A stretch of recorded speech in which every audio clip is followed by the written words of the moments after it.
Hello everyone, welcome to my channel. आज मो channel रे आपण मानकु सागुर गोटे शरबत बनै देखैबी, जोटा कि आपण ओसा बार व्रत रे मध्य खाई परिबे। आउ स्पेशली गरम खरा मासरे आपण माने एई शरबतटा को बनै पीले आपणको स्वास्थ्य प्रति बहुत उपादेय हेबो एवं एटा पार्टी को मध्य खूब स्वाद लगे। आउ छोट पिला माने मध्य एटा को खाइबा पई बहुत भल पाती। तेणु आसंतु देखि नबा मु ए रेसिपी बनैबा पई कोन कोन इंग्रेडिएंट्स नेची। मु एठी नेची पाखापाखी गोटे कप सागुदाना, जाको कि पानी रे मु भिजे की पाखापाखी घंटाटे रखिथिली। आउ एठी किछि चीनी, गोलमरीच गुंड, आपनकर डालिंब किछि, आउ सेव गोटे क्षीर पैकेट, तापर होची कदली गोटे कदली को मु एठी छोट छोट भाव में काटिकी नेची।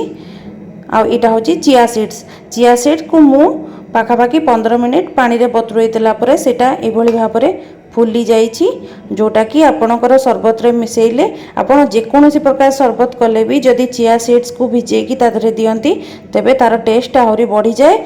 आ एवं चिया सीड आपणकर हार्ट पई की बहुत उपादेय। तेबे चलंतु एबे रेसिपीटी बनेबा स्टार्ट करिबा।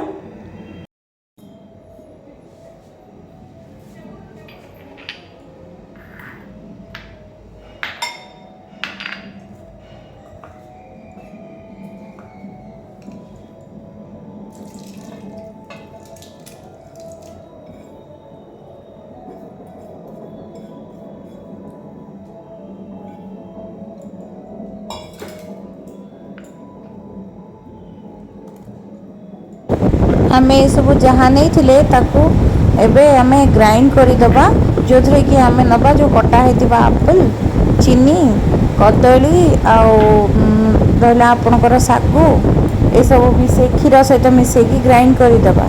किंतु चिया सीड आउ डालिंबटा आमे लास्ट को रखिबा, सेटा लास्ट को मिसे की खाइले बहुत भल लागे।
वर्तमान रेसिपीटी पूरा बनी जाइए।